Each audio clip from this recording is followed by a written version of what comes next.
Yes, sir. Well, I'm excited. Today's class, women and the subtlety of their sin. So we back. Yeah. Yeah. You better read. Don't be scared back there. Yes, sir. All praises. All praises. Hey, we're going to talk about this because it's readily, what's the word? I don't want to use it too crazy of a word, but it's readily apparent in the body. Read Proverbs 7 and 10. We want to talk about something. I need everybody to pay attention. Pay attention. Read that. Too slow already. Come on, man. It's the book of Proverbs, chapter 7 and verse 10. Uh-huh. And behold, there met him a woman with the attire of an harlot. So the scripture is talking about women, right? This is a good scripture. It's in your welcome home packet. For all those that still have their welcome home packet, it talks about laws for women, right? This is the attire of a harlot. A woman is often seen today in attire of a harlot. Non-modest clothing, skimpy clothing, club clothing. You know what it is. A lot of your family still wear it. God forbid you do. But this is the attire of a harlot, right? But there's a key at the end of the verse I want y'all to think about. Read that. And subtle of heart. What did it say women are? And subtle of heart. What did it say the women are? And subtle of heart. It says that women are very subtle of heart. Who knows what subtle means? I know I'm throwing you a curveball. Look up the definition. It's all right. You're going to be okay back there. Subtle definition. Yeah, go to the next tab and do the definition. Definition of subtle. Because it says women are subtle of heart.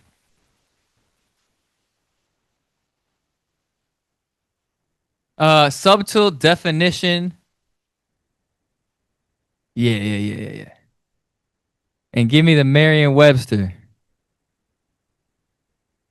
Look at this. So, a couple words. It says subtle, elusive, cunning, crafty. It says women are all these things. Why? I'm going to give you some examples. It's going to be a great class. I'm going to give you some examples of how women are subtle and how it can plague a body and your relationships. So we're going to fix it. So, read that verse one more time. Proverbs chapter 7 and verse 10. Uh-huh. And behold, there met him a woman with the attire of an harlot. Right. And subtle of heart. So women are subtle of heart. Let's go to the Bible commentary that I gave y'all on this verse. I just want to set the stage on you to understand what subtle means. What it means to be subtle. All right. My bad. I know I got some screenshots of the exact commentary I want you to go to. All right. Scroll up a little bit. Scroll up. Go back down. Scroll down. Right here. Read subtle under Matthew Poole's commentary. Matthew's Poole commentary. With the attire of an harlot, with a habit and carriage agreeable to her quality and design. Uh-huh. Subtle, or wary, or reserved. So now subtle, wary, or reserved. Go ahead. As she showed in her following discourse, wherein she prospers all things that which invite him. And so now, remember the context of the scripture. If you don't know Proverbs 7, it is a woman trying to entice a man. That is Proverbs 7. We'll read the rest. The woman wore an attire of an harlot because she knows what she's working with and she knows how to entice a man. So she put on the clothes to do so. And then after that, it says this woman is also subtle of heart. So what does it mean? It means that she proposes all things, or she communicates all things that might invite him. Meaning women are good at talking. They talk and they're able to discern what they should say to invite conversation. But, read. Wherein she prospereth all things which might invite him. Uh-huh. And conceals. And what? And conceals. Go ahead. Whatsoever might discourage him. What does that mean today? Women are very good at saying the good things that don't draw attention to them, but they're also good at keeping back what they really think so that people don't get the jump on them. Women are very subtle. That's why women know. That's why y'all don't like each other a lot of the time. You can hear what people intend to say when they don't exactly say what they said. Y'all know what I'm talking about. Y'all know what I'm talking about.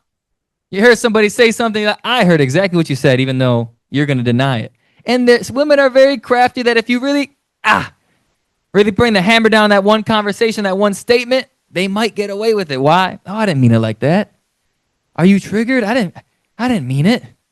No, you're just being very subtle, and women are very good at that. Very good at that. So go to where it talks about the Geneva Bible. Go up. Go slow. Come on, keep going up. No, that's not the one. It shows different on mine. Scroll up a little bit more. Scroll up. Okay, go down. Go down. We're going to get there. We're going to work on it. Wait, stay there. Go up a little bit more. I wish I would have. Give me Cambridge. Cambridge. Hit Control F. Scroll up. There it is. Yeah. There you go. Read that. The top one. Where it says subtle. Subtle. Hidden or kept close. So women are able to hide things very well. They're able to keep their true intentions very tight. That they only know what they really wanted to say. But they'll throw jabs. They'll say certain things. But they're very careful to say what they want to say without getting caught saying what they said. Go ahead. And so, subtle or wily, because she keeps a strict watch over Women are very careful, and they keep a very strict watch over what they say and how they say it. Go ahead. Because she keeps such a strict watch over her heart as not to allow its true motives and feelings to appear. So that's when y'all have them fake friendships, and you're like, you know what? I'm going to say the right thing so it seems like I like her, but the sister talking to her is like, yeah, that scowl on her face tells me otherwise. All that, subtlety. Subtlety. Now, let's talk about this subtlety, because it's very common today, and it's also common in the congregation. Get Proverbs 7 and 10 again, and we're going to read down to 22. I want to show y'all something. It's the book of Proverbs, chapter 7 and verse 10. And behold, there met him a woman with the attire of an harlot. Go ahead. And subtle of heart. Verse 11, she is loud and stubborn. Now, does this verse have parentheses in it? Yes, sir. Interesting. So verse 10 says the woman's got a attire of a harlot on, and she's very subtle of heart. But in the next verse, it has parentheses. Read it again. She is loud and stubborn. And her feet abide not in her house. Now is she without, now in the streets, and lieth in wait at every corner. You know why I got parentheses there? Because it's showing you the hidden motive. Even if we go back to the commentary, it says that. In the top, watch this. Read verse 13 and 14. Verse 13. So she caught him and kissed him, and with an impudent face said unto him, I love peace offerings. I have peace offerings with me. This day have I paid my vows. Keep in mind the parentheses above. I'm gonna show you how it means that. Now, once he sees her in the street, she finds him, catches him, kisses him, and says, hey, I have peace offerings with me. Let me ask you this. Kissing is what type of sin? Go ahead. Fornication, right? As soon as that happens, he says, I have peace offerings with me. Well, last time I checked, they're in the midst of sin, but she says, I have good things. I have gifts. I have peace offerings. Go ahead.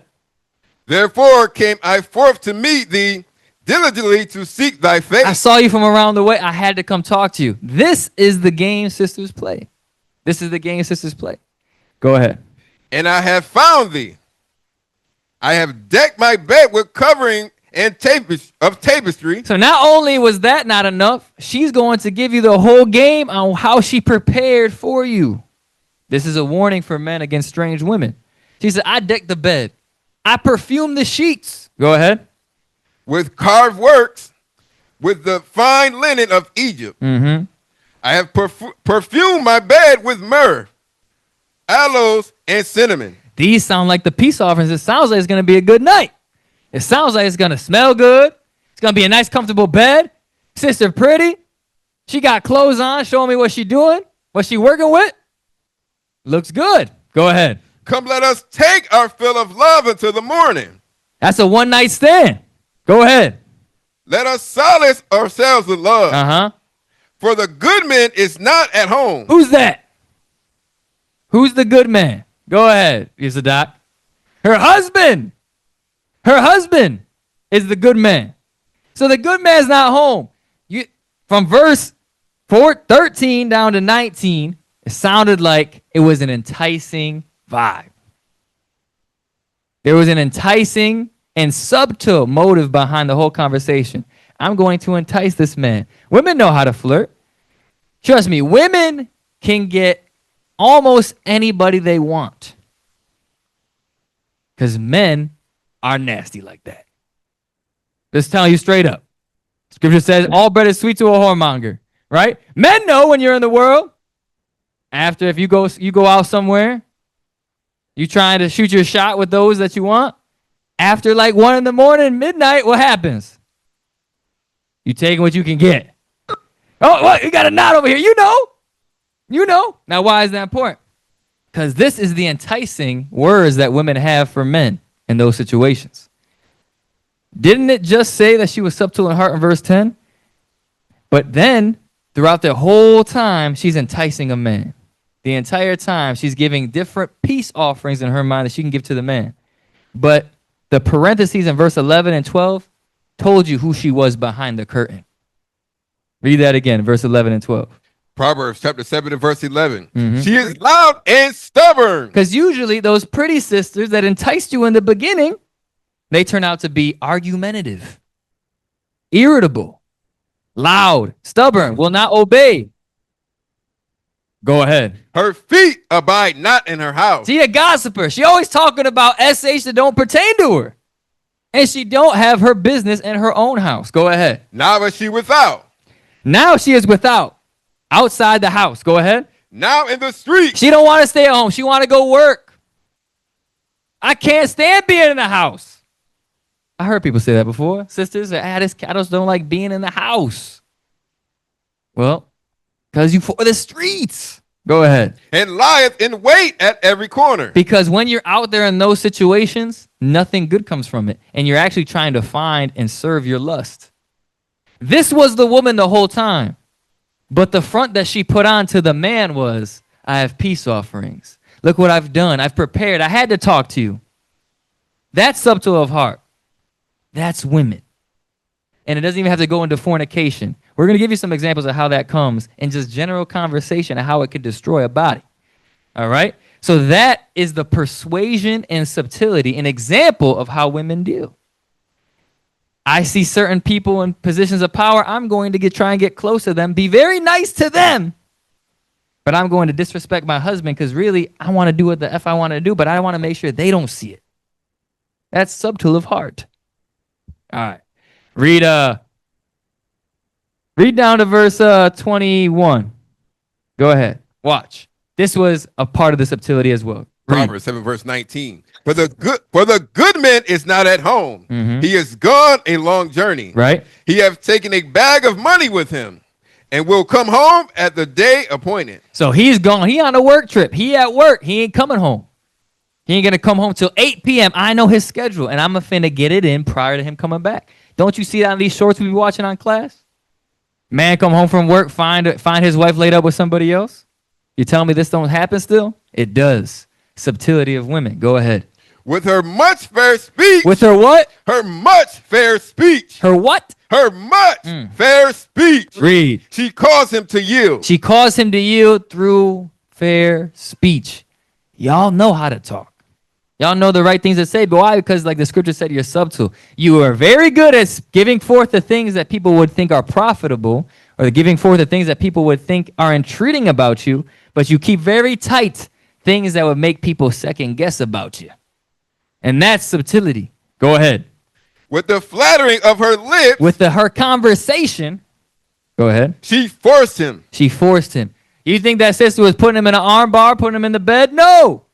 Women don't gotta force physically. Women force emotionally, spiritually, and verbally. Want to know a good way that men get caught up with their wives forcing them verbally? Hey, babe, I saw that there was an announcement at the school about X, Y, and Z. I didn't know that. Now you say, yeah, that's the announcement. When did that happen? Now I might say, what if the husband will say it's none of your business? Oh, okay, my bad. I was just making sure that I was in order. What that got to do with you being in order? It's trying with their attempts. Y'all know how y'all do. Always probing for information, asking questions you know the answer to, but you just want a little extra detail. You just want you know what I mean?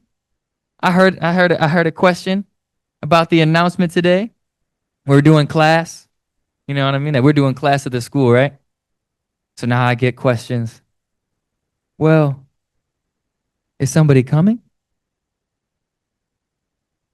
What does that got to do with anybody doing class? Well, you know, there's a Sabbath class that usually happens. The leadership usually does class. Why aren't we watching that class? All these questions. What do those questions really mean? It's not that I'm excited about the class. I'm nosy about the reasoning behind it.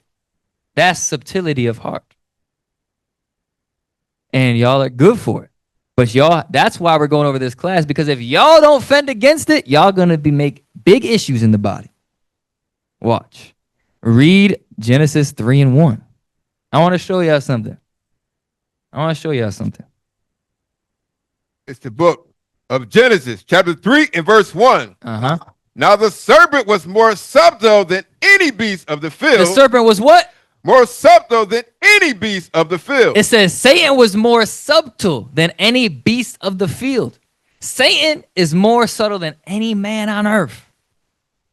Satan is the subtle spirit, the old serpent from the beginning. Go ahead. Which the Lord God had made. Mm-hmm. And he said unto the woman. He said unto who? He said unto the woman. One more time. And he said unto the woman. You mean the most subtle beast of all things said unto who? The woman. That is subtle in heart. Go ahead. Yea, hath God said, ye shall not eat of every tree of the garden. Doesn't that sound like the probing questions that women give? Wait, I thought that, didn't leadership say that? What meeting were you on? I'm on the meeting. You ain't on the meeting. Why are you asking about what my leadership said to me? That's up to the heart. Go ahead. And the woman said unto the serpent, we may eat of the fruit of the trees of the garden, but of the fruit of the tree which is in the midst of the garden, God hath said, ye shall not eat of it, neither shall ye touch it, lest ye die. Hey, that's your husband or your husband saying, mind your business. Go ahead. And the serpent said unto the woman, ye shall not surely die. But Satan back in the equation, probing. The same way that women try to entice and make men fall by their words is the same way Satan do with y'all. Right? Now, the Bible said Satan was the most subtle spirit, and he talked directly to the woman. Why do you think that is? Get 1 Corinthians 11:3. Pay attention now. Pay attention. It's the book of 1 Corinthians, chapter 11 and verse 3. But I will have you know that the head of every man is Christ. So the head of the man is Jesus the Christ. Go ahead. And the head of the woman is the man. And the head of the woman is the man. Go ahead. And the head of Christ is God. So now we got the order, right? You got God, you've got Christ, you've got man, and you've got woman. From the top down, God is a God of order, right? Oh, everybody forgot?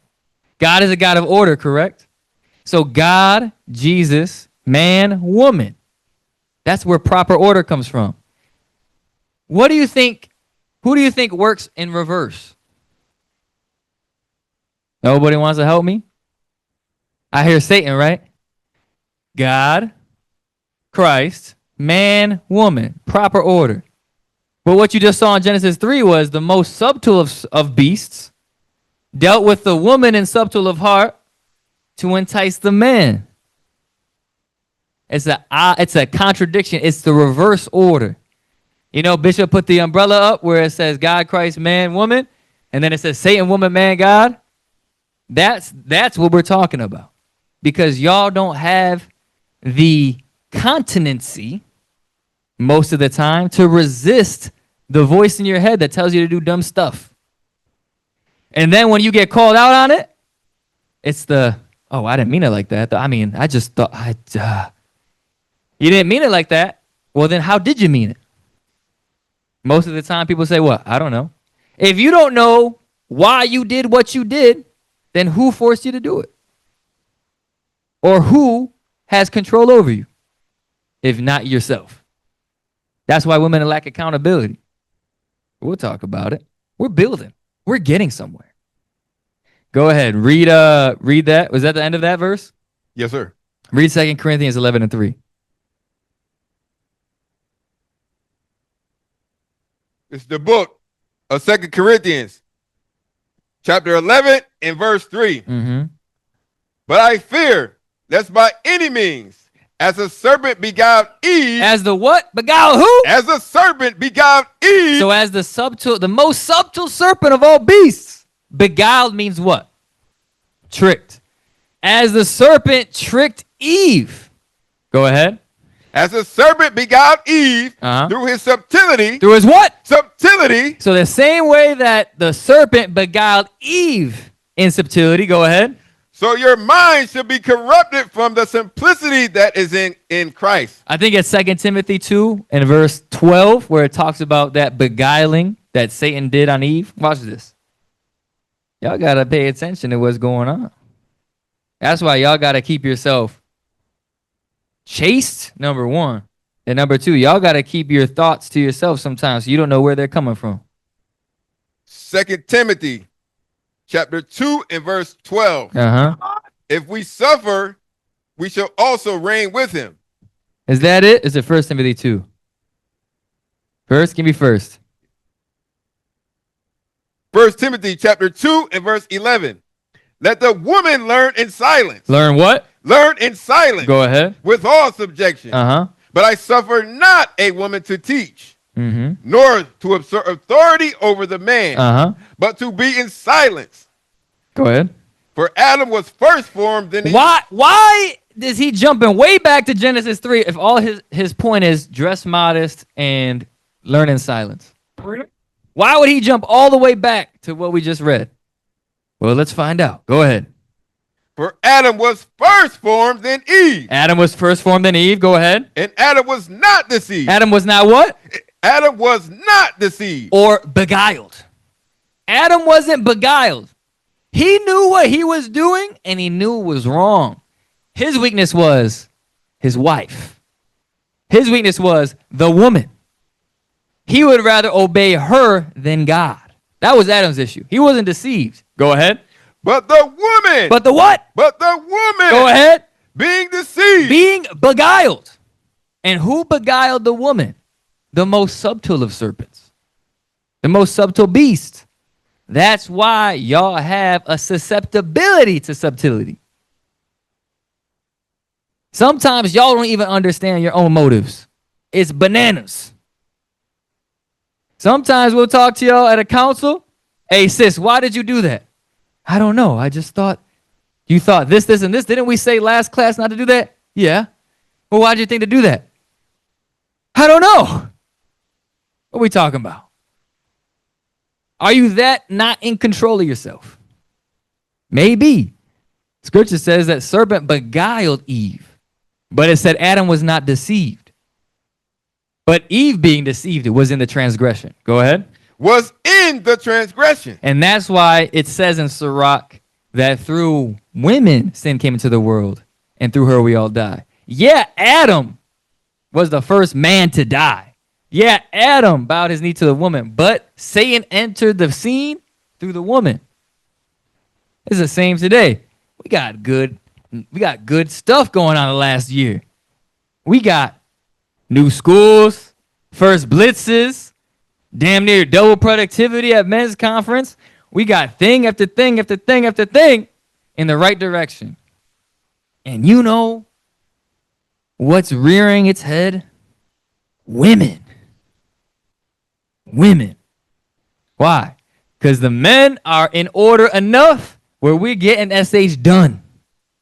With no excuses, no question, whether you want to do the work or not, the men that are going to do the work are doing it. That's right. However, the same way back then, the same way today, everybody's got an opinion.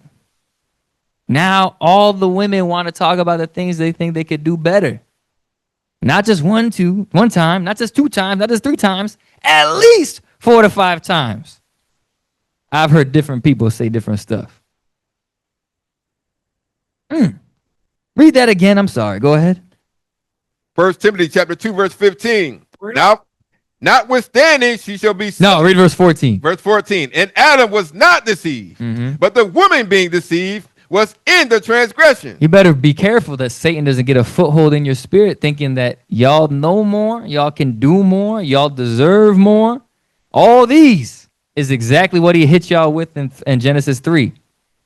Who told you can't eat from the tree? Who told you you're going to die? It's not that you're going to die. It's that you're going to become God too. And all y'all that offended, that don't want to say nothing, that scribbling the same word in your notepad right now because you can't bear yourself to take notes, might be you. Might be you. Because if it burns your spirit, somebody else is dwelling inside of you. Read Acts 13 and 10. Watch this. So we already talked about the order in God's world is God, Christ, man, woman. That's what you're starting to see change the community. Y'all saw Save the Projects. Y'all know what we did. I saw the chat. Y'all were very excited. That's good. Don't ruin it. Read that. The book of Acts, chapter 13 and verse 10. And said, "Oh, full of all subtlety." Oh, what? All subtlety. He was talking to a man here. However, I want to show you what it says about subtlety. So he says, this man is full of subtlety. Read. And all mischief. All what? All mischief. Read. Thou child of the devil. Those filled with subtlety and mischief, he said, the child of the devil. Go ahead. Thou enemy of all righteousness. Enemy of righteousness. Why? Because usually Satan, remember, scripture says that whether it be the spiritual being or the man on earth, in Revelations it says, Satan knoweth he have a short time. Right? Get that real quick, Revelation. I'm butchering it. Get that. Revelations 12. Watch. We're going to come right back here. I want to show y'all something. Y'all are finna be in the, what's the word? Y'all finna get played by Satan if y'all don't pay attention. Straight up. Read that. Revelations 12 and verse 12. It's the book of Revelations, chapter 12 and verse 12. Therefore rejoice, ye heavens. And no, that's not it. Yes, it is. Read. Revelation verse 12. Therefore rejoice, ye heavens, and ye that dwell in them. Woe to the inhabitants of the earth and of the sea. Read. For the devil is the who? For the devil. Who? The devil. Now, obviously, this can go to Esau, right? But it's also the spiritual being. Go ahead. It's come down unto you, having great wrath, because he knoweth that he hath but a short time. So obviously, there's the physical element with Esau in the system. Satan come upon us because he knows he has a short time, or come down upon us. But the same way in Genesis 3, where Satan upset the marriage, Satan set the woman against the man, that's going to happen today too. So as you see righteousness coming in the congregation, as you see new things you haven't seen before, different parameters, rules, expectations that you may not have had prior, different level of accountability, and you see the increase, what's going to come right behind that? A bunch of demons. And it ain't just going to be on this side. It's going to come from this side. Because they're going to talk about everything that should have been done different. They're going to try and figure out every inner working of the body in order to have a comment on it. And they're actually going to fight among themselves to the point it affects the rest of the body. And that's Satan working in the midst. And we'll talk about that in a second. All right? Or don't let me forget that, because we're going to talk about them not being able to deal with each other in Matthew 18s and all that, and how it's Satan. How it's the devil. And how y'all are being used in the trick bag. Y'all think y'all got your own opinions about each other, but really y'all just don't like each other because Satan in the mix. Ain't even about the other sister. It's about your lack of incontinency. Lack of continency. All right? Is that it there? Yes, sir. Go back to Acts 13 and 10. Because Satan, when he sees progress, is going to attack higher levels, higher devils. All right? A wise man told me that. He said, hey, y'all doing good in Rochester. He said, Satan's coming. I never forgot that. Think about it all the time. So we're going to play whack-a-mole with Satan. Go ahead, read that. The book of Acts, chapter 13 and verse 10. And said, O full of all subtlety and all mischief. Subtlety and mischief is a trait of who? Read. Thou child of the devil. The devil, go ahead. Thou enemy of all righteousness. And you're be set against the gospel no matter how much progress you or your husband got, you're going to be set against the gospel. Go ahead. Wilt thou not cease to pervert the right ways of the Lord? And now, behold, the hand of the Lord is upon thee, and thou shalt be blind. Not seeing the sun for a season. And immediately there fell on him a mist and a darkness. And he went about seeking some to lead him by the hand. Then the deputy, when he saw that was done, believed, being astonished at the doctrine of the Lord. No, that was it. My fault. Read 10 again. Acts 13, verse 10. And said, O full of all subtlety and all mischief, thou child of the devil, thou enemy of all righteousness, wilt thou not cease to pervert the right ways of the Lord? So that's what y'all leave yourself open to if you do not manage your spirit. Don't rule your spirit. Double check your thoughts before you say something. Straight up. Read Numbers 27 and 16. I want to show y'all something. We're just going to touch a couple things before we get into some story time. Story time. I'm trying to channel the same spirit that Bishop teaches with. I'm trying to get that story time in there. Got to get story time in. Go ahead. Numbers chapter 27 and verse 17. Which may go out before them, and which may go in before them. This is 17? Start at 16. Verse 16. That the Lord, the God of the spirits of all flesh. So God is the spirit, is the God of all the spirits of all flesh. That's the Lord, right? He's the God of the man, woman. He's the God of Jesus Christ himself. Every beast on earth. God of Satan himself. But who did God put in the position of authority? Go ahead. Set a man over the congregation. Read.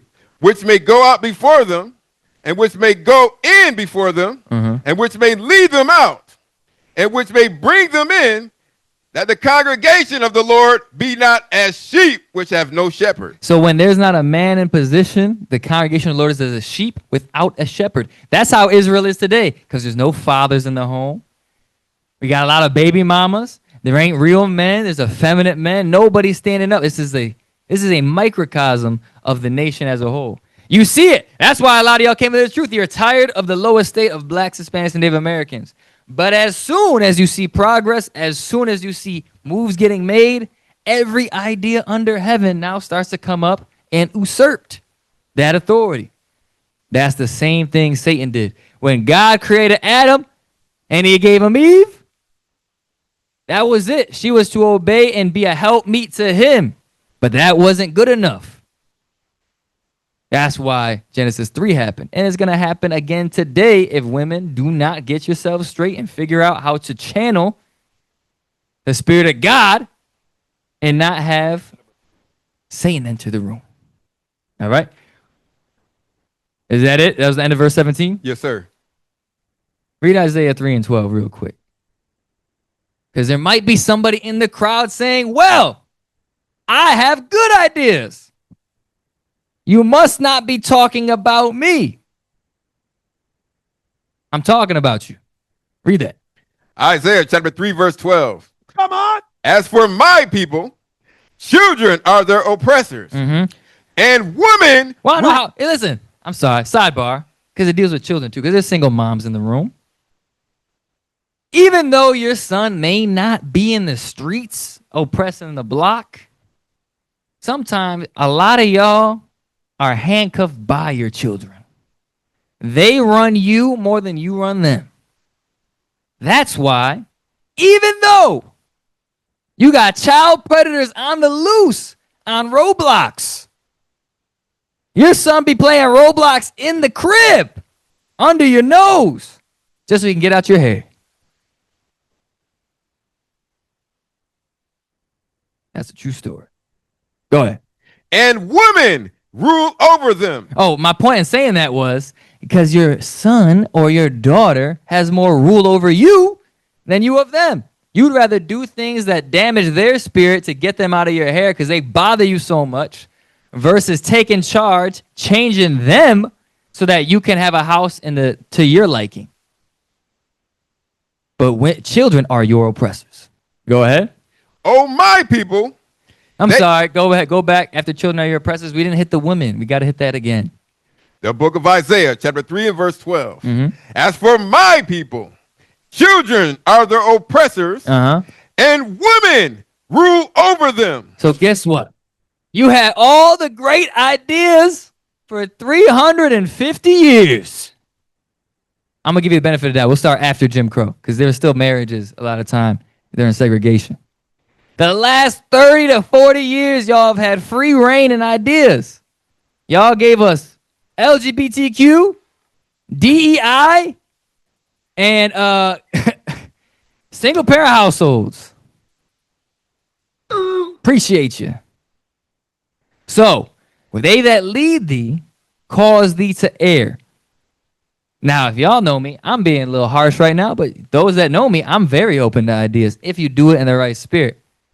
I'm all about putting people in position to succeed. But when I see you try to use the subtlety on me or on people that I put in position, nah, not going to happen. You're going to get called out because that's not the spirit. The spirit is, this is an idea, yay or nay.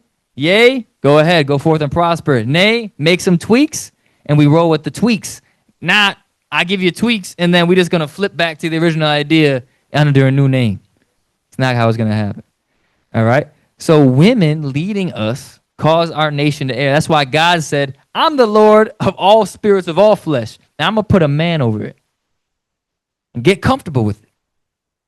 All right? Go to Sirach 3 and 24. I want to go back to that subtlety that women got because we're going to get some examples. It's the book of Sirach, chapter 3 and verse 24. This subtlety that women got, this is why y'all don't like each other. A lot of sisters don't like other sisters. Want to know why? Because y'all know y'all got ulterior motives. Watch. I'm going to show you. Go ahead. For many are deceived by their own vain opinion. So the scripture says many people are deceived by their own vain opinion. Go ahead. And an evil suspicion. And a what? An evil suspicion. And an evil suspicion. That's the person that's like, I remember what they said, but I don't think they like me. I think they were talking about me. That was kind of disrespectful how they called me out in class. I didn't hear any names. But a woman will take what I said because I mentioned their situation and say they called me out in class personally. And now you got an issue and a grievance with me. But you had no issue with the evil you did. As somebody pointed it out. But women always have an evil suspicion and they're deceived by their own vain opinion. Why is this important? If you understand this, you'll start to understand your own mind. Watch. This is why women don't like each other. Because you'll always have evil suspicions and you think the worst about each other. All the time. That's why y'all can't play nice together. That's why y'all can't have conversations. Y'all can't work together. Somebody got to be on top and somebody got to be on the bottom. Y'all can't even just be normal peers, sisters, fighting for position. Watch this. And an evil... wait. Oh, wait, now go ahead. Read it again. I'm going to tell a story after that. And an evil suspicion has overthrown their judgment. I got to tell us a couple stories. I got to take a step back and tell a couple stories about how subtlety and evil suspicion works in y'all relationships. Watch this. So, Y'all don't know anything about Matthew 18, and y'all scaring the hell out of me with Matthew 18. Y'all be applying Matthew 18 every week, and it gets to the third and second level like I'm the regular. Like, oh, officer, we need y'all to mediate this Matthew 18. I'm going to let y'all know something. If y'all get past the first step of Matthew 18, read Matthew 18, please get that. If y'all get past the first step, y'all already failing. You're failing. Because you want somebody of authority to step in and tell somebody else what to do on your behalf.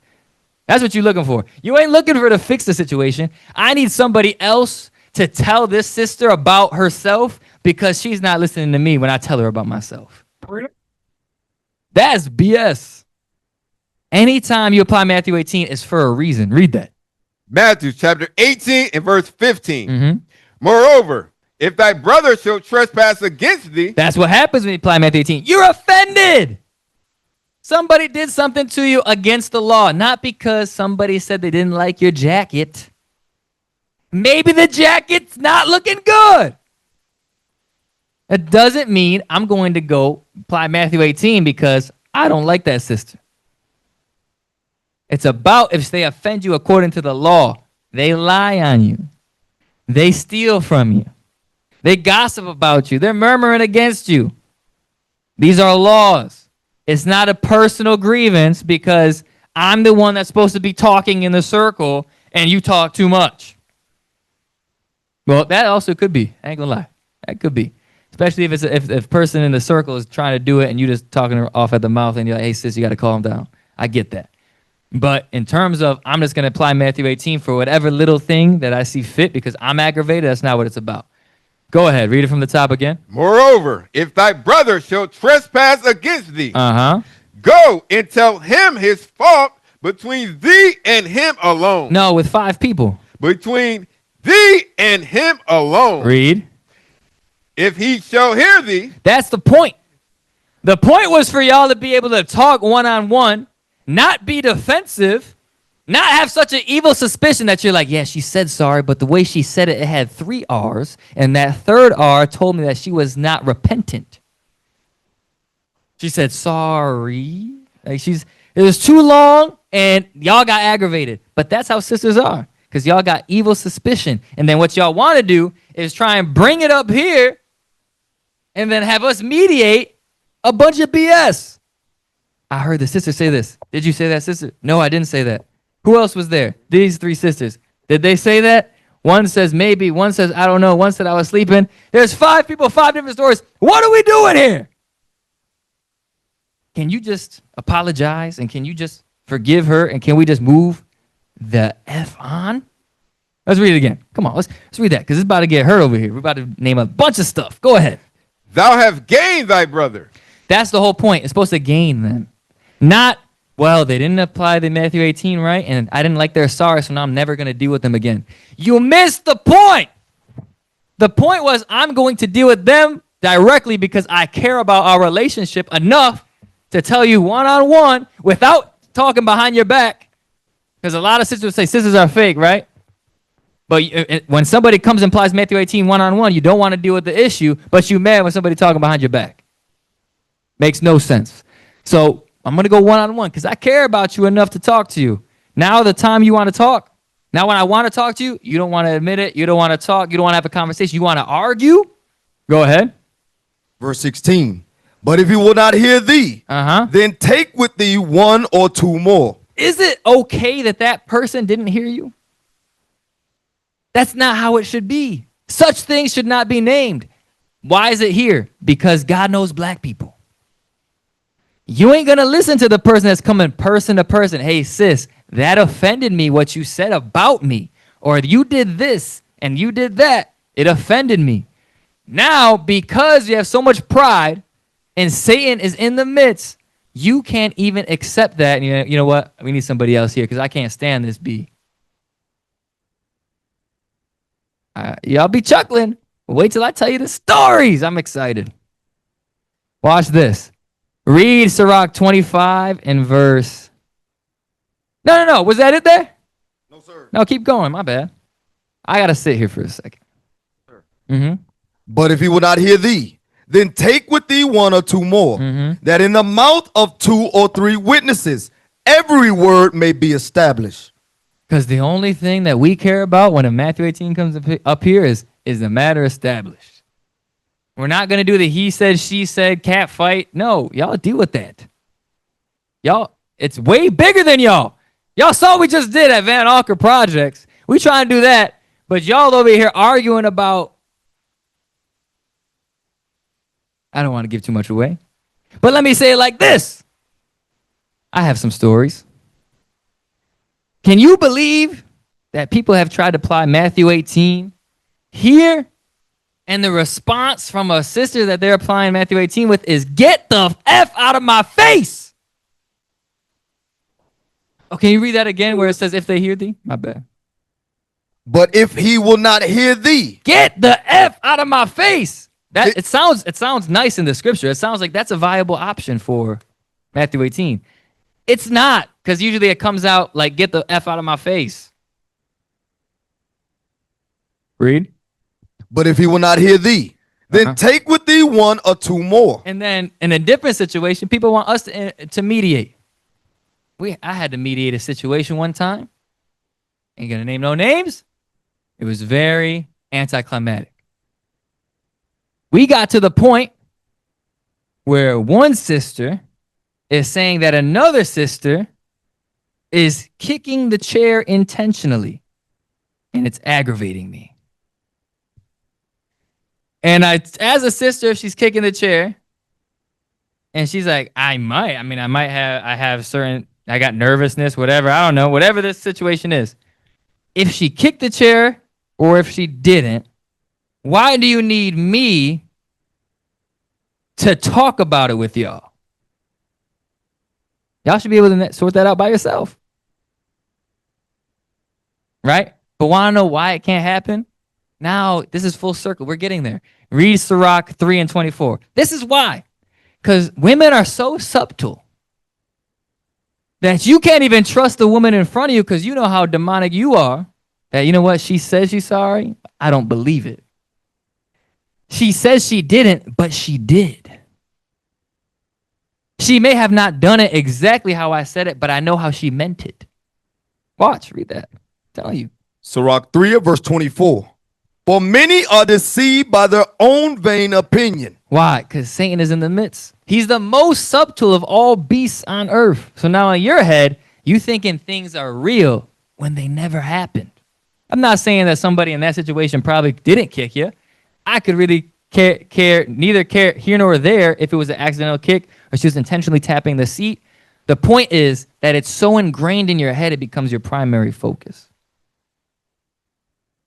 That in the face of everything that we're dealing with, we go out to the street, we teach, we got to save the projects, we trying to do different things in the community, we trying to do different things at the colleges, we trying to fundraise, we trying to go to different countries, we trying to teach.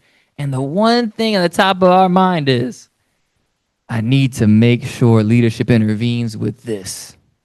Hey, bro, come on now, dog. Come on now, dog. Read.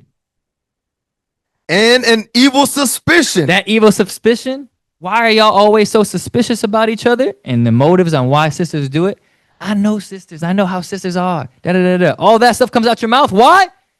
Because that evil suspicion is grounded in, you know exactly how subtle you are. You know exactly how deceitful you are. So when you hear somebody else say something, I know that game. I play it. Not me. I'm saying y'all say that in your head. And that's why y'all cannot accept Matthew 18s. Rather than accept it, you want to hold it against a person. You want to have that evil suspicion. You don't want to squash the issue, but rather you bring it into the congregation to the point where now nobody wants to talk to nobody because there's 55 Matthew 18s every week. It's good to talk about your issues. Hold each other accountable. But when somebody comes to talk to you about your issues, open your ears. All right? Is that it on that? No, sir. Go ahead. And an evil suspicion hath overthrown their judgment. Now, this is where your judgment is overthrown, and we're in a Matthew 18, or we're in a council. I'm like, well, did they do this? Did they say that? Well, no, but. Well, they didn't do it like you said, but. I didn't hear it, but that's overthrown judgment. Overthrown judgment. Remember, the Bible said in 2 or 3 witnesses. It didn't say what you perceived. That's how you're going to be able to get out of your own head. What happened? Who witnessed it? And let's talk about it. Not, this is what I heard, this is what I thought, and I better make sure that point is driven across. And I'm going to go all the way up to leadership to make sure this point is driven. All right. Yeah, more stories, yo. We coming. What else we got here? Read Sirach 25 and 19. Yes, sir. No, 25 and 24. Yes, sir.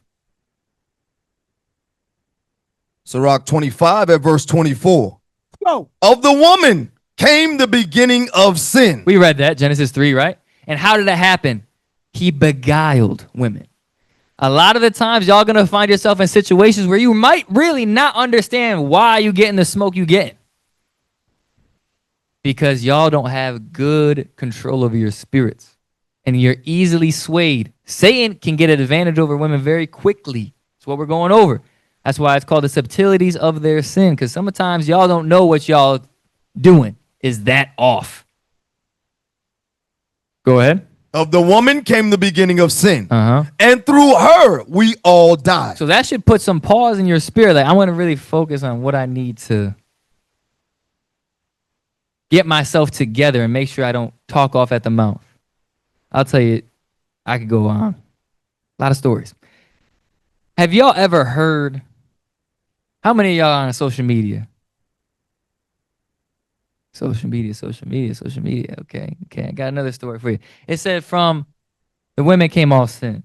So we're not just talking about usurping authority. Women have a gateway to a lot of different sins. Like fornication, we read that in Proverbs 7, right? Y'all ever heard of the social media trend? We listen and we don't judge. Who's heard of it? Sir, could you please tell us about we listen and we don't judge?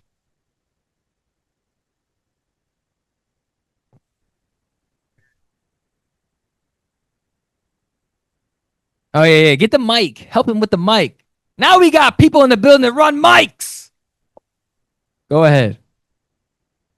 Shalom, leadership, most high in Christ's blood. What is we listen and we can't judge? So we listen and we don't judge it's a trend where people reveal their things that about themselves that they're ashamed of in front of their peers, and their peers just say, we listen and we don't judge. So now, if you're on social media, what is a majority of those things that are shared?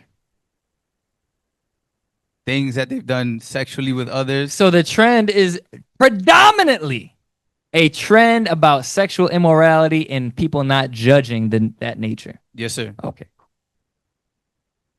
Can you believe that we had sisters playing We Listen and We Don't Judge with the young daughters of Sarah? Damn! Can you believe it?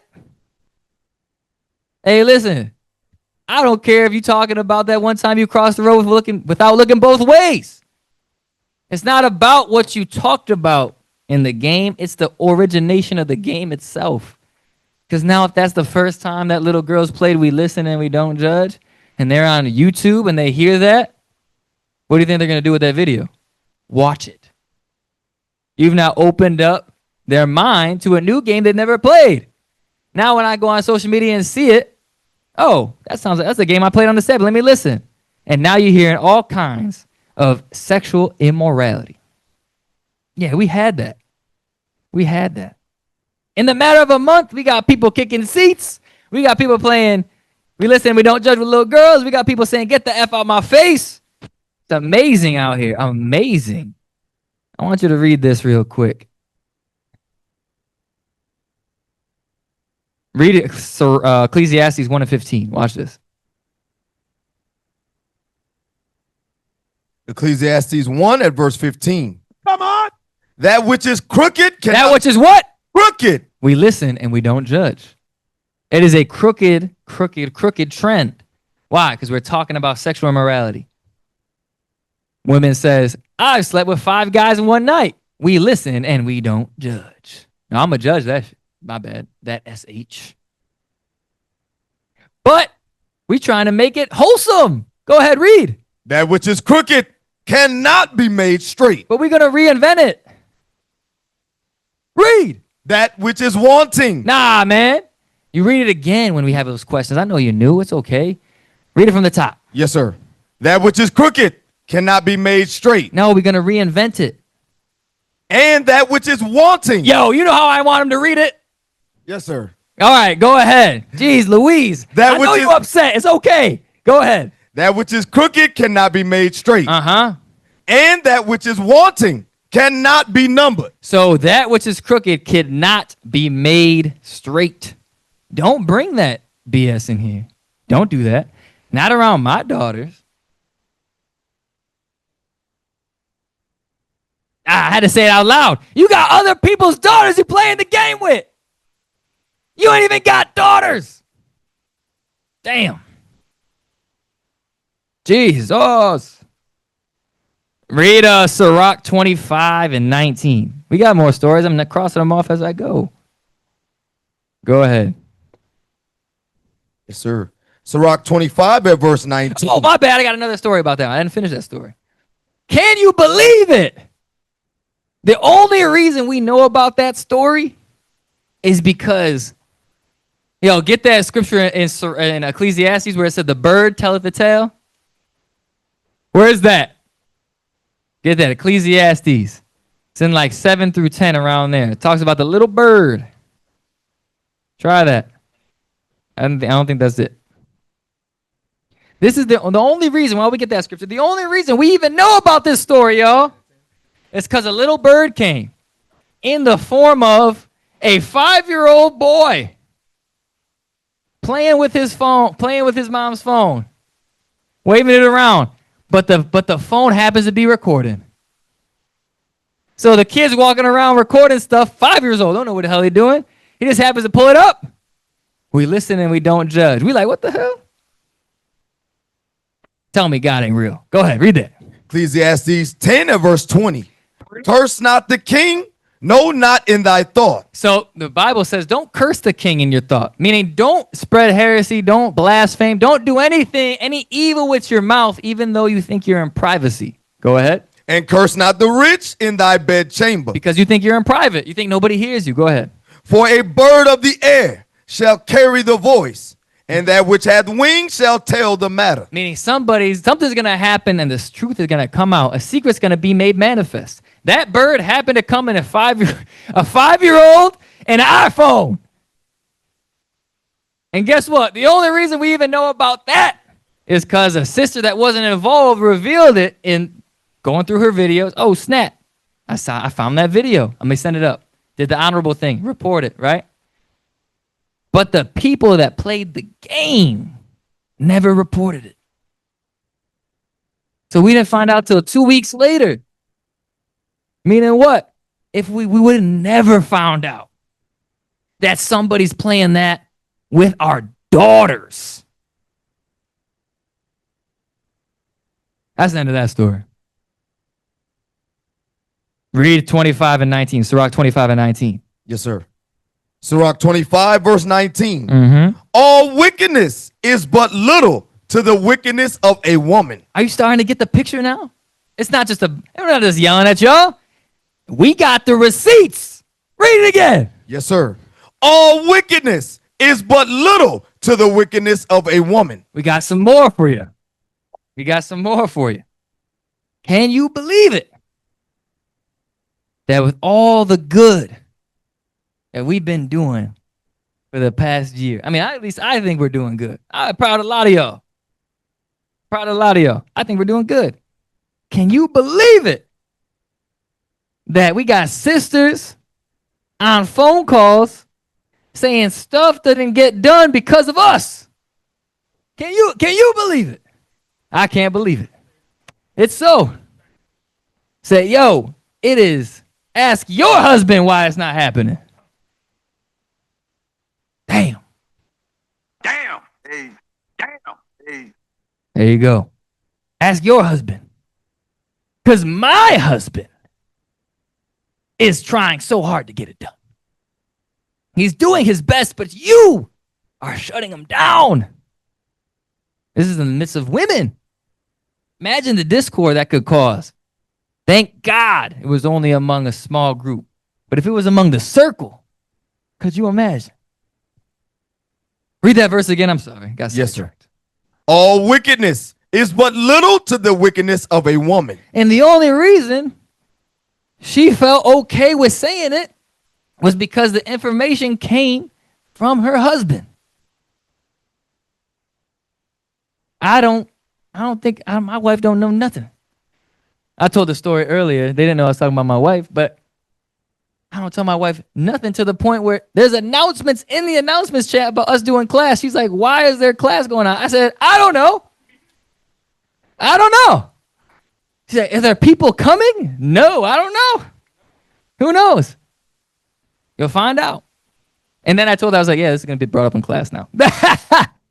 But we ain't dealing with it, bro. For real. Read that verse one more time. Yes, sir. All wickedness is but little to the wickedness of a woman. Let the portion of a sinner fall upon her. So God forbid you let yourself get overcome and you bringing that stuff to your household. You're going to shame your husband. You're going to shame yourself. And, hey, y'all were made for each other. Shame, shame, shame, shame, shame, shame. Now, read Ecclesiastes 7:26. Officer Dear, you mentioned that a while back, you're like, something going on over there. In the spirit. You know what I mean? In the spirit. Go ahead. Ecclesiastes 7 verse 26. Mm-hmm. And I find more bitter than death of the woman, whose heart is snares and nets. A woman's mind is what? Snares and nets. Whoa. Snares and nets. I think we heard this before. You just didn't hear it in that form. Go to the same Bible commentary that y'all had earlier, Proverbs 7 and 10. But this time, go to Ecclesiastes 7 and 26. So go up to Proverbs, click Proverbs, top left. Nope, top left.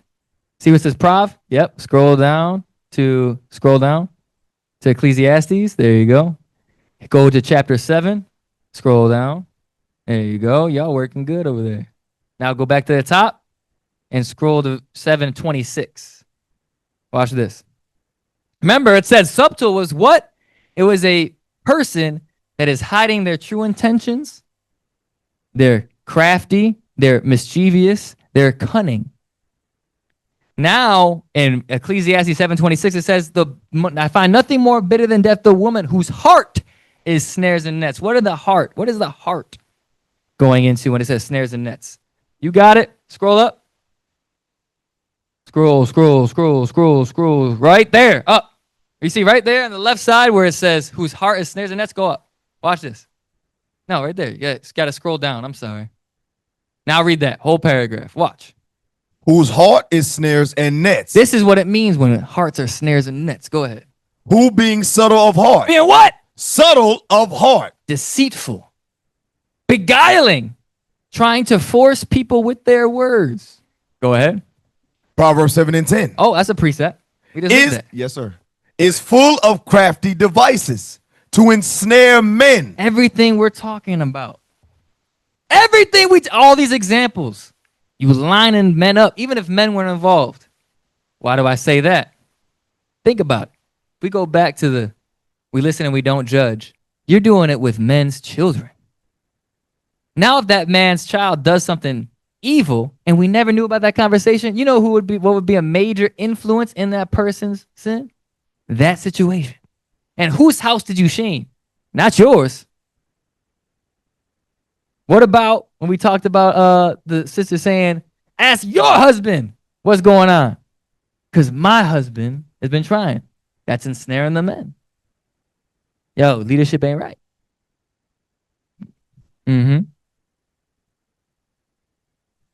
Even with the listen and don't judge, even if, because we heard the game got changed, not the title, but the thought to change the game lets us know that you knew it was wrong in the first place.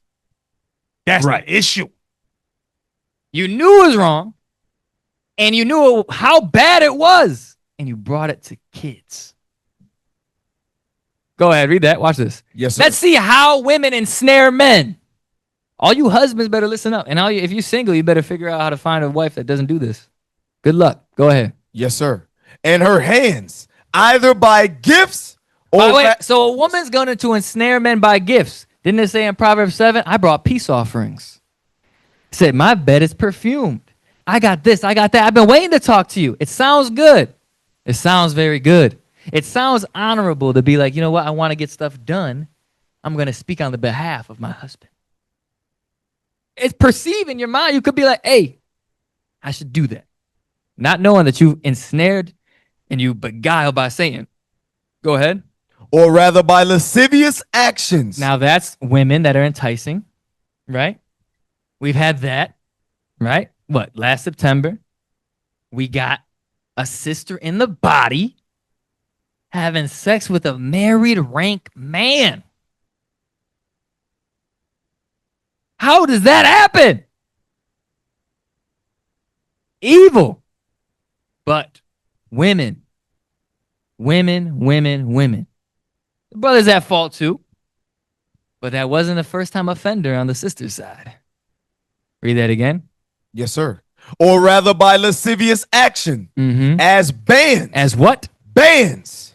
Why do you see when certain men are around their wives, they get very censored? Quiet. Don't say much. I might say something. I might say something out loud just to see if they're going to say something. You know what I mean? Well, you know. Why? You can't bring yourself to address the elephant in the room because she got you in chains. That's what bands means. Go ahead. Wherewith she holds them fast in cruel bondage. You know what another example of gifts is? You might be the best homemaker. You might be you got the cooking. You know how to do everything womanly. You could anything. Cook, make, sew, don't matter. But under that same exterior, that interior, you really got your husband on a leash. But how were you able to do it? Because all the good things you provide, all the peace offerings. Go ahead.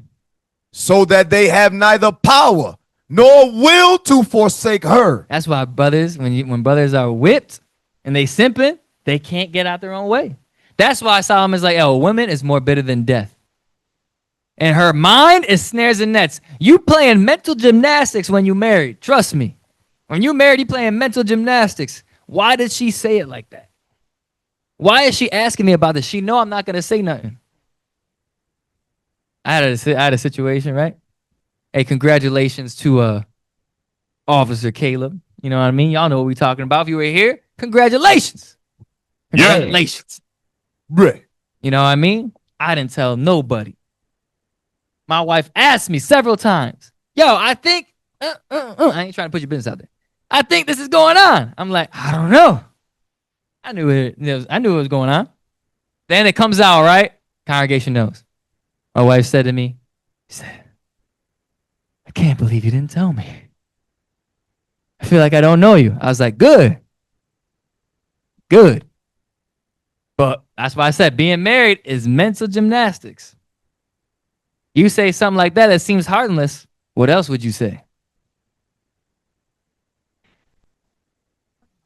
Yeah, man, there's a lot going on right now. Go ahead. Hey, the same thing, right? This just happened, I think yesterday. Where Gila at? She ducking, but I got to put her out there.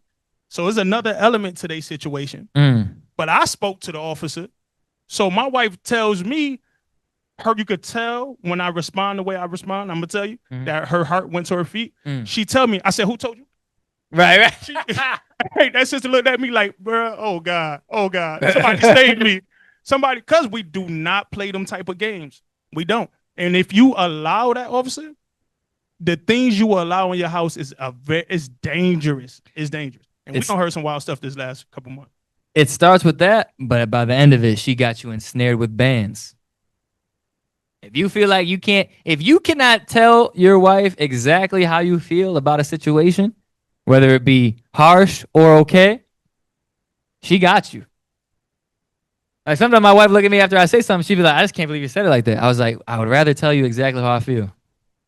Don't mean I don't love you. Don't mean I ain't gonna deal with you. But we can get past that conversation now. Right?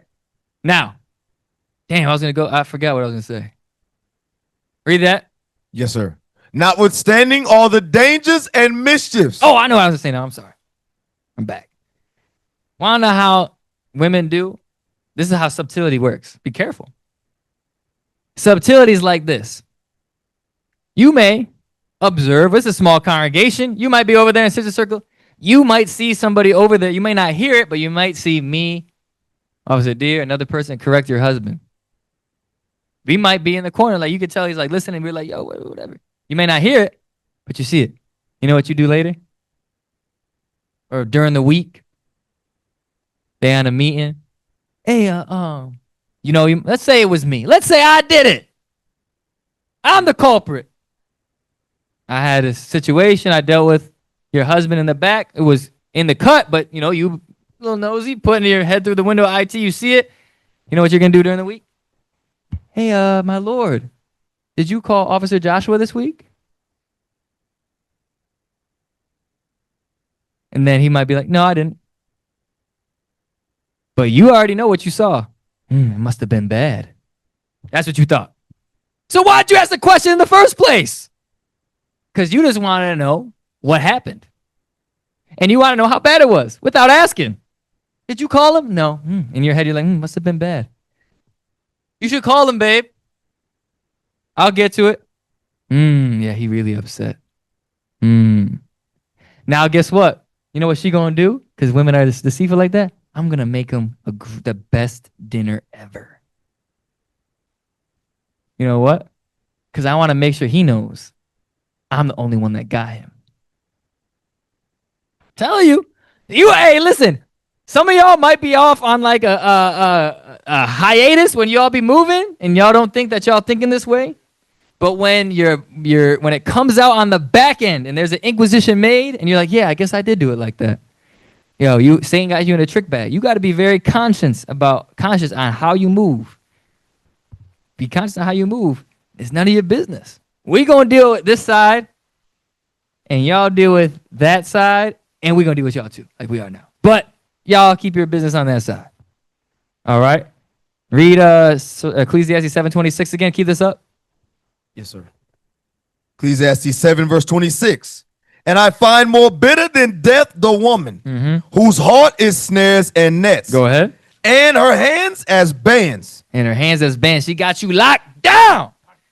Go ahead. Whoso pleaseth God shall escape from her. Why? Because we read in the beginning that the order was God, Christ, man, woman. A man that's going to rule his house will escape from her bands and her attempts and her tricks because he's going to see him ahead of time. He's not going to fall by it. Yeah, it might be a little bit crass in the moment, might be a little bit direct, but that directness is keeping both y'all out the BS because you don't know who in the driver's seat sometimes in your mind. All right, read that last part where it says they will not have the power to forsake her. Go ahead. Yes, sir. So even though a woman got snares and nets, traps for you, and she got you locked down, whipped, and simping, go ahead. So that they have neither power nor will to forsake her, notwithstanding all the dangers and mischiefs. It don't matter how dangerous. She got you. She can do no wrong. It doesn't matter all the red flags. Hey, bro, it sounds like your wife is talking to me and not you. You got something you want to talk about? Go ahead. Which they know do attend upon such practices. So what it's saying, those are big words. He's saying no matter when a man is whipped and when y'all use your words to make him subdue to you.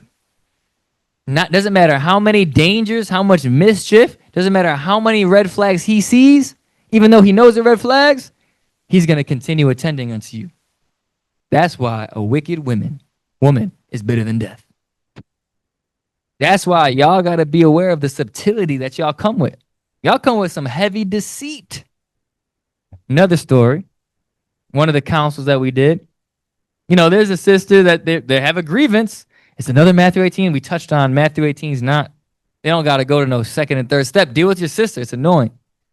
But, and again, sisters, not dealing with each other right. And a situation comes up and the sister blatantly just needs to like admit some fault. But the sister is looking at us like she has never committed any sin in her life. Like, I would never. I just don't. I think the sister said, I would never. I what? That don't work on us. Yes, you. But that's subtlety. Knowing damn well you got issues. Why would you ever put yourself in a light like, no, I could never do that. Me? That don't work on us. Yes, you.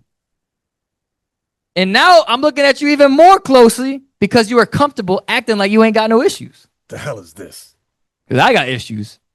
And when somebody comes to me, you know what? I lend an ear. You know what? I probably did do that because I do deal with this, and this. Let me just check. Now, this part right here, I'm justified. This part over here, I'm not blameless. But sisters, sheesh. It's all or nothing.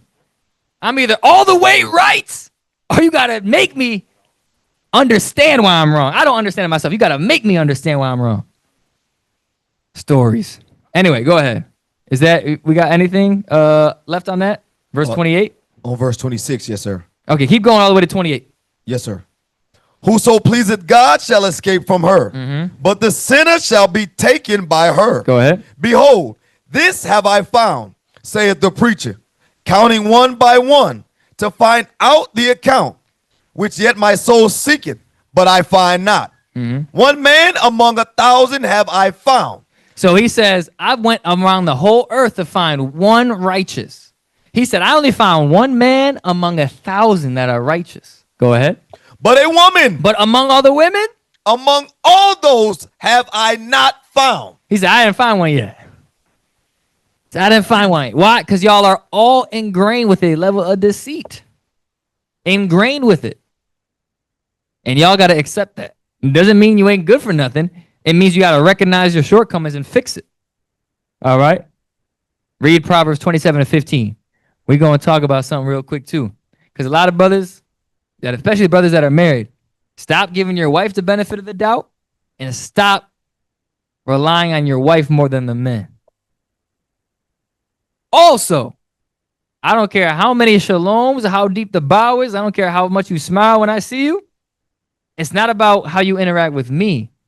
Because the minute you interact with me in a good manner, first thing in my head is, I'm going to watch how she do with her husband. Watch. Read that. Go ahead. Watch. Proverbs 27 and verse 15. A continual dropping in a very rainy day. And a contentious woman are alike. He says the same way when you hear that faucet dripping, that rain on that metal roof, that continual dropping, how annoying that is. He said a contentious woman is just like that. Just as annoying, just as persistent. But go ahead, read that. Watch this. Watch. Yes, sir. Go ahead. Whosoever hideth her. Who would be the one hiding her? The husband. The husband hiding the wife. Yeah, that wife is really good. She make good, food. She dinner. She been doing better. That's always the thing. She been doing better. Go ahead. Whosoever hideth her, hideth the wind. Hideth the wind. You can't hide the wind. That wind rip around the corner. You don't even got to be outside. You be in the cut. Rip around the corner. Why am I saying that?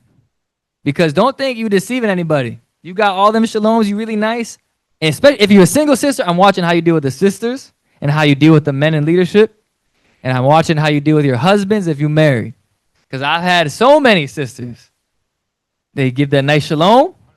And then you hear about the sister storming out the house screaming at the brother. The hell? What's going on? Because really, that's the subtlety in your heart. Why would you feel more inclined to have respect to me or another person of authority that visits or at the table or among the men than your own husband? Want to know why? Because your husband lets you get away with certain stuff. And you being subtle of heart is, let me get ahead of everybody else. Because if they see me for who I am, it's going to blow up my spot. And if they get hands on my husband's going to deal with me different. And that's why you might be given the best shaloms of all time. Because you in your head know, these are the people I got to make sure I put a good face on for. But this dude at home, he annoys the SH out of me. That's subtlety of heart. Again, mischievous. All right, where are we at? Is that it? No, sir. Got some more. Oh, yeah, the next verse. That's a good one. Go ahead. Yes, sir. Whosoever hideth her, hideth the wind, and the ointment of his right hand, which bewrayeth itself. You ever smell somebody's cologne or perfume before they walked in the room? That's what it says. The perfume of a person, the cologne of a person berays itself. You don't need to be around them. You don't need to see them. You could smell it. The same way where it don't matter if you try and hide your wife. If your wife tries to be really nice around the men, but we could see how she rushed you out of school, how when you talking to her, she talking over you, how she's suggesting things to you and you don't really think too much of it, but she really running the decisions. All that. That's the cologne or the perfume beraying itself. So it don't matter how you shalom me. I could care less. I'm going to give you the shalom, be cordial, cool. But it has no bearing. All right? So, I got to go way faster because we got to shut this down. Go ahead. Want to go?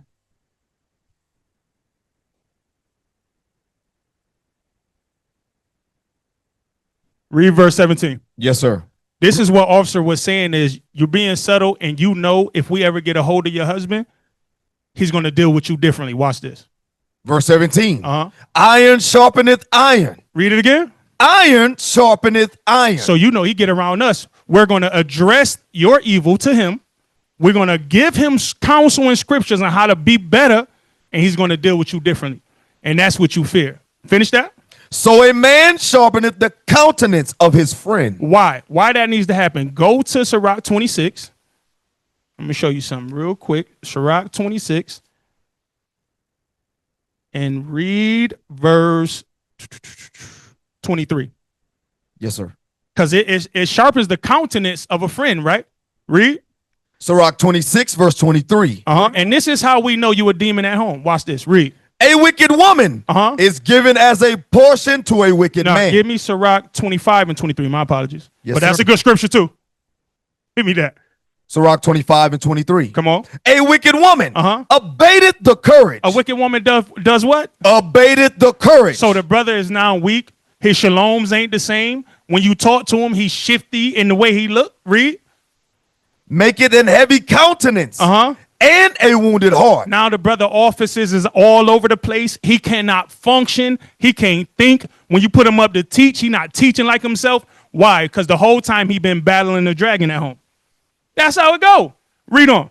A woman that will not comfort her husband in distress. You see that? Read. Make it weak hands and feeble knees. So we can acknowledge by the way your husband move is how you dealing at the house. Because he's not the same amongst us. Meaning he's battling something within himself or he's fighting a dragon at the house. Let's get into some biblical examples. Read Proverbs 5 and 1. I just want to give you some examples of manipulation in the scriptures. How sisters use subtlety to get what they want, push their agenda, and try and usurp authority. Proverbs 5 and verse 1. My son, attend unto my wisdom, and bow thine ear to mine understanding, that thou mayest regard discretion, and that thy lips may keep knowledge. Read. For the lips of a strange woman drop as in honeycomb. Sounds good. Manipulation. They're very good with their words. I remember I dealt with a brother. I said, yo, your wife did X, Y, and Z. He said, what? She told me that she just corrected the situation. I was like, no, I got video that she was a part of the situation. But it sounded good. It sounded good to him. Oh, yeah, no, I trust her. Yeah, cool. Boom. Nah, she pulled one over on him. We came with the receipts. But a strange woman or a wicked woman, her mouth is as honey. Go ahead. For the lips of a strange woman drop as in honeycomb, and her mouth is smoother than oil, but her end is bitter as wormwood. Read fast. We got to go faster. Go ahead. Yes, sir. Sharp as a two-edged sword. Her feet go down to death. Her steps take hold on hell. So this is an example of where it said that even though there's lots of dangers and red flags, a man that is taken in her bands will not regard the warning. Go ahead. Yes, sir. Her feet go down to death. Her steps take hold on hell. Lest thou shouldest ponder the path of life. Her ways are movable, that thou canst not know them. Hear me now, therefore, O ye children, and depart not from the words of my mouth. Remove that. Also, I want to touch on the bottom of 6. You can't know her ways. Why? Because she's always trying to stay ahead of you mentally. That's the subtle. I'm going to give them what they need and have a good benefit of the doubt, but everything internally that I know is off with me, I'm going to hide it, and I'm conscious of it. Go ahead. Remove thy way far from her, and come not nigh the door of her house. Read. Lest thou give thine honor unto others, and thy years unto the cruel. Lest strangers be filled with thy wealth. And you know what that goes into? Even sidebar. All them baby traps, and then divorce. When people trying to marry rich people and divorce. That's why it says that lest another man be filled with thy wealth. Because that wicked woman sounded good. It sounded good. The Shannon Sharps, the Travis Hunters, all that you see, that's a woman getting one over on somebody. It sounded so good. They were able to entice. I got peace offerings, but at the end of the day, I'm coming for that money. I'm coming for what does it say? I'm coming for the bag. That's it. That's the sidebar, though. Sidebar. Sirach 9:2-4. Here's other examples of how women entice. In this scripture to say attempts. Go ahead. Yes, sir. Sirach 9 verse 2. Give not thy soul unto a woman. Why does it keep saying that? How many times you got to say, hey, don't put no confidence in these sisters. And you got to stay 2 steps ahead of them. Why? Go ahead. To set her foot upon thy substance. Meet not with an harlot, lest thou fall into her snares. Same thing. Go ahead. Use not much the company of a woman that is a singer. Don't be around them as much, a singer, because that's something that's sought for in a woman, right? You got your different performers, but go ahead. Lest thou be taken with her attempts. With her what? With her attempts. The scripture is very, very, very clear that women have a way with their words and how they get across their attempts. It's not direct. It's slow. They'll chip away at you. They try and get a foothold in your spirit. That's the same way Satan do. Satan comes for a season, and he hits you with those darts, those little things, until it amounts to more. You do it lust. Well, I'm not going to get you to go commit adultery, but I'm going to get you on social media looking at behind. And just when you get comfortable with that, I'm going to have you watch porn. And then just when you get committed to that, I'm going to have you talk to the person on the job. That's how Satan comes, right? We know how that rolls. Now, women come the same way. He may not tell me if I ask him what's going on in the school, but if I ask him certain questions and he gives me enough information, I could draw a picture. And when he tells me what's going on, after that, then I can start manipulating the narrative. That's how sisters rule. Remember, the most subtle of all beasts dealt with the woman. That's why she's subtle of heart innately. You working with the wrong side. Y'all don't deal with God directly, just so y'all know. Y'all don't deal with God directly. God, Christ, man, woman. Y'all don't get revelations from God. God deals in order. That's why he says, let your husband teach you at home. And if you're single, you get taught by other men. Any of these revelations that you think you do better, do more, side thing, whatever, it didn't come from God. God don't work bottom up. God work top down. All right. Read 1 Kings 21. 1 through, I want to jump around, but I want to show you Jezebel. And I want to keep it in the frame of mind of subtlety, attempt, manipulation, words. We see your motives, even though you're trying to come. Guess what? Just fix it. Just fix it. I just want y'all to know we see and we watching. But that don't mean we don't appreciate you. Y'all make some food after this happened. Good food. Fundraiser's been on point. Right? But I will eat your food. What is it, Deacon? How did Deacon Lava say it? I will drink your drink and I will judge you. Yeah. I'm so good. All praise. Read that. You want 21 and 1, sir? Yes, sir. Yes, sir. 1 Kings 21, verse 1. And it came to pass after these things that Naboth the Jezreelite had a vineyard, which was in Jezreel, hard by the palace of Ahab, king of Samaria. Go ahead. And Ahab spake unto Naboth, saying, Give me thy vineyard, that I may have it for a garden of herbs, because it is near unto my house. And I will give thee for it a better vineyard than it. Or, if it seem good to thee, I will give thee the worth of it in money. Read. And Naboth said unto Ahab, The Lord forbid it me, that I should give the inheritance of my fathers unto thee. So he was trying to extort the brother. I want your land. I'll give you different land. I'm the king. Abide. He says, no, I don't want to take that land. Now Ahab goes back to the crib, being denied the offer. Go ahead. And Ahab came into his house heavy and displeased, because of the word which Naboth the Jezreelite had spoken to him. For he had said, I will not give thee the inheritance of my fathers. So he's upset he didn't get the land. Go ahead. And he laid him down upon his bed, and turned away his face, and would eat no bread. Hey, that's a sign. If your wife run you, you definitely an effeminate man. Because my man walked in the house like his day was shattered, laid in bed, rolled over, and said, I'm not hungry. Can you believe it? Can you believe it? That's crazy. So they come together. They come together. An odious wife and a soft man. They come together. Come in pairs. Go ahead. But Jezebel his wife came to him and said unto him, Why is thy spirit so sad? Why are you so down? Go ahead. That thou eatest no bread? I make the best food for you. I got these bagels. Go ahead. And he said unto her, Because I spake unto Naboth the Jezreelite, and said unto him, Give me thy vineyard for money, or else, if it please thee, I will give thee another vineyard for it. Read. And he answered, I will not give thee my vineyard. And Jezebel his wife said unto him, Dost thou now govern thy kingdom of Israel? So she put a battery in his back. Aren't you the king?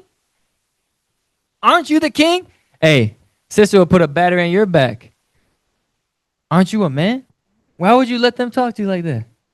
Why would you let them tell you, like, we don't need no counsel. We don't need no help. There is powerful niggardry at work here. Yes, sir. Hey, sisters would be like, oh, I could never. The way y'all men talk to each other, I could never. That's how they do. Yo, That's how we they had do. that situation. Yo, another story. That's another story. There was a story. No, y'all might know. It was public. There was a message in the Daughters of Sarah chat. Should I go this far? Yeah, are you sure? Okay. All right. So there is a Daughters of Sarah chat, right? There's a message. And there was a sister. They were mentioning about, how they deal with the men, how they try not to be disrespectful to the men. And a sister said, my husband is not like the men at the school. He allows me to explain myself when the men at the school don't. First of all, I thought all the men should be in one spirit. That's what the Bible say, right?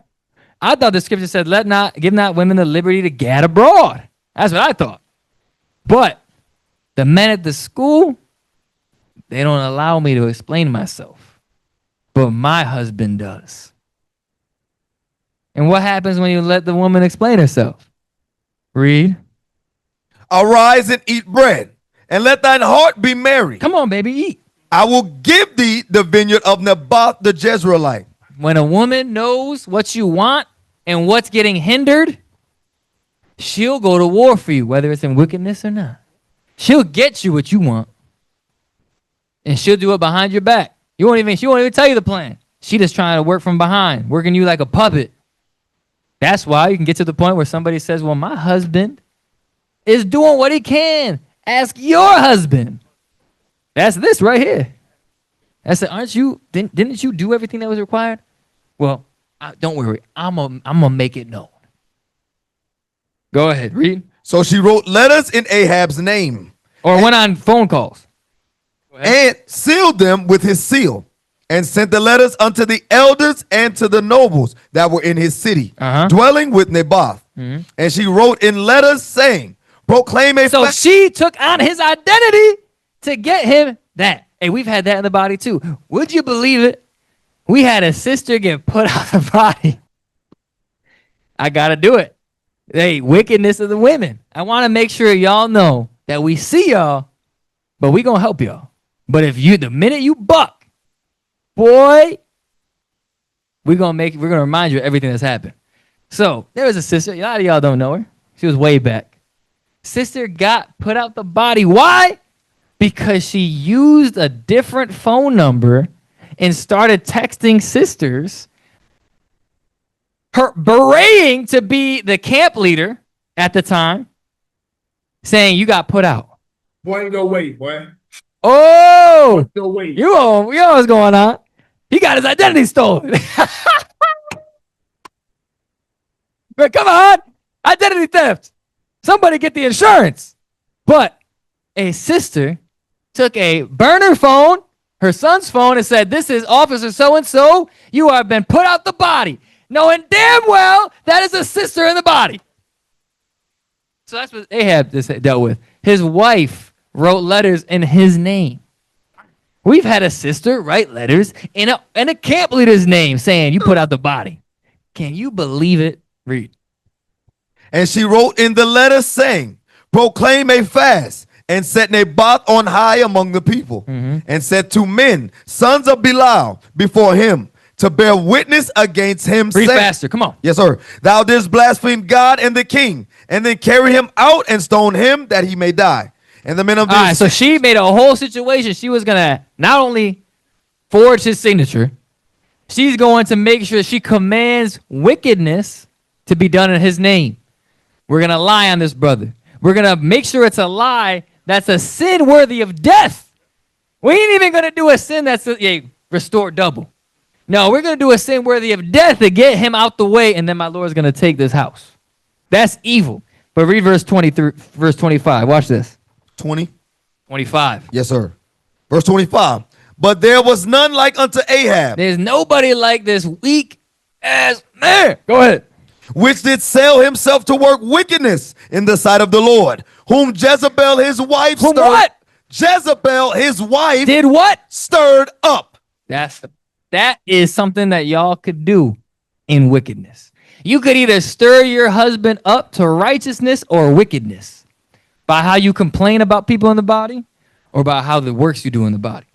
You could be doing good and provoke your husband to good works, or you could be sitting in the cut doing this type of stuff and bringing shame to your house or his house, rather.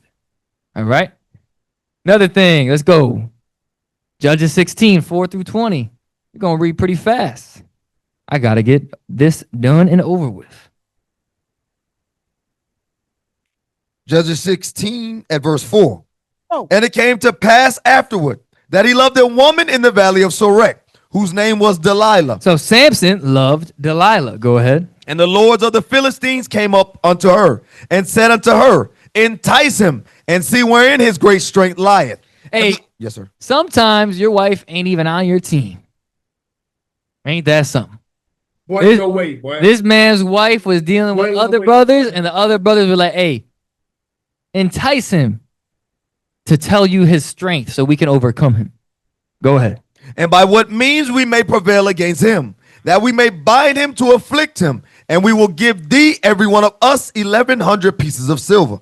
And Delilah said to Samson, tell me, I pray thee, wherein thy strength lieth, thy great strength lieth. That's what we were talking about earlier, where a woman will say something to get information.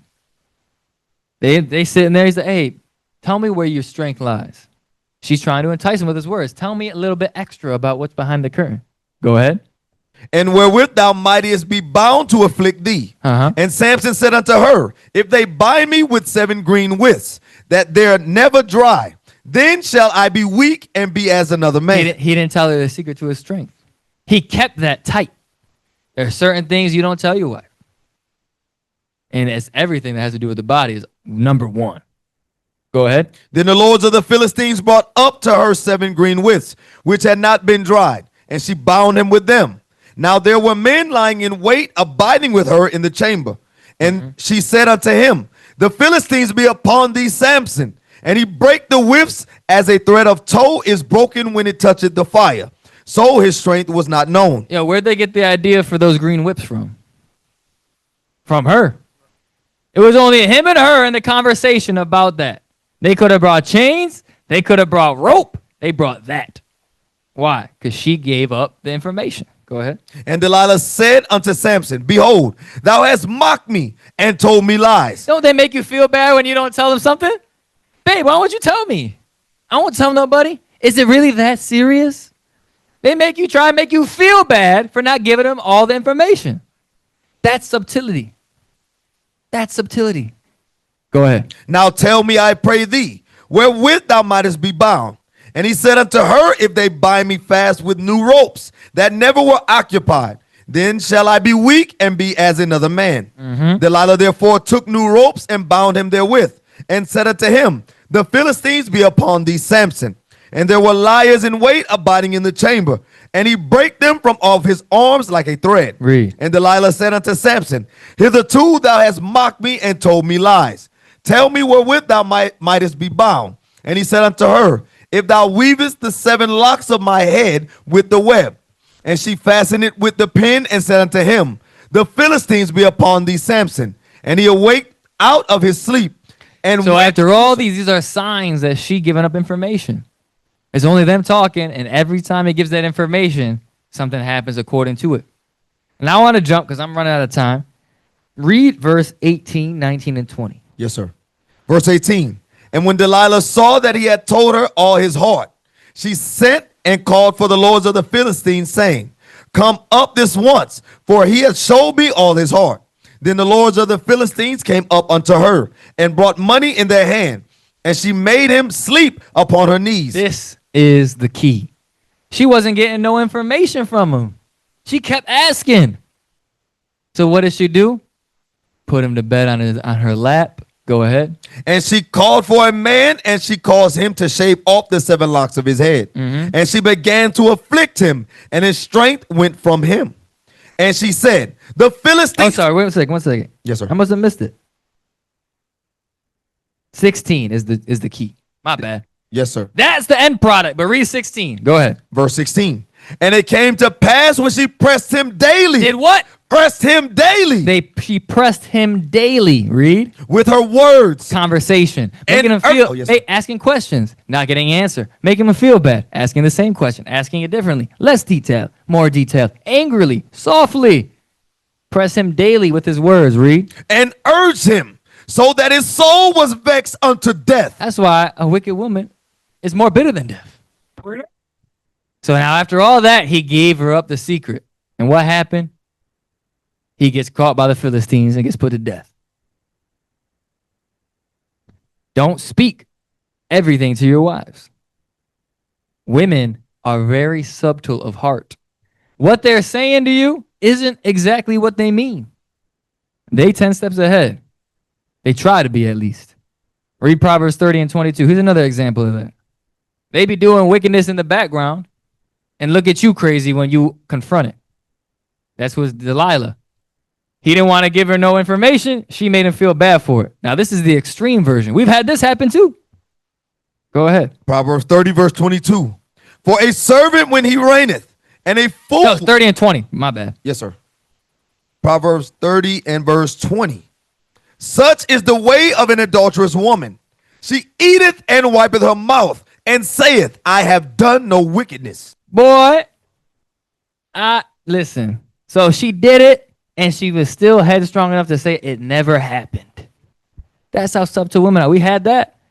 Remember when the council, when the brother already gave all the information?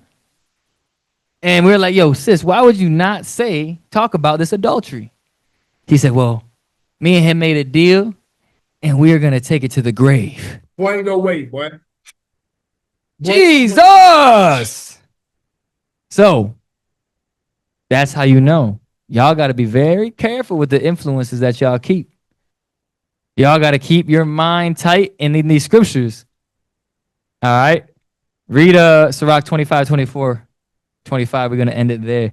I got a couple words after the recording is done, though. Yes, sir. And all those sisters that are coming after the class, share. Please share. Share everything we talked about. Share the examples. You know what I mean? I want to make sure everybody is on the same page. Go ahead. Sirach 25 and verse 24. Of the woman came the beginning of sin, and through her we all die. Read. Give the water no passage. Do what? Give the water no passage. So knowing everything we know after today, all the subtlety, all the tricks, the attempts, the mischievousness, the what's the word? When somebody is like prone, the amount of, it's a prone. That's another word for prone. Somebody's prone to something. I use big words. Habits, thank you. The habitual subtlety of women. Now that you know that, thank you. Leave me out there to dry. He's supposed to be the source. When you understand, yeah, see? Yeah, that's out the spirit. See when you understand the habitual subtlety that women got, read it again. Yes, sir. Give the water no passage. Don't give them space. Don't give the water no passage. And water, you got to be watertight to make sure water don't leak. That means you got to be very mindful. Give the water no passage. Go ahead. Neither a wicked woman liberty to get abroad. Watch your wives, sisters, watch each other. Single sisters, make sure you get under the tutelage of somebody that's more senior. Make sure you get counsel because you need to be under a watchful eye. Because obviously, from the beginning, y'all were subject to subtlety. Y'all were subject to being beguiled. Don't look at us crazy because we're calling out the wickedness. Don't do that. Because you're looking at us crazy for saying the issues, but you didn't have no issue when the sin happened. And that's why we got to take it there. All right, so that's going to be the end of this class. All right, with that, we say shalom.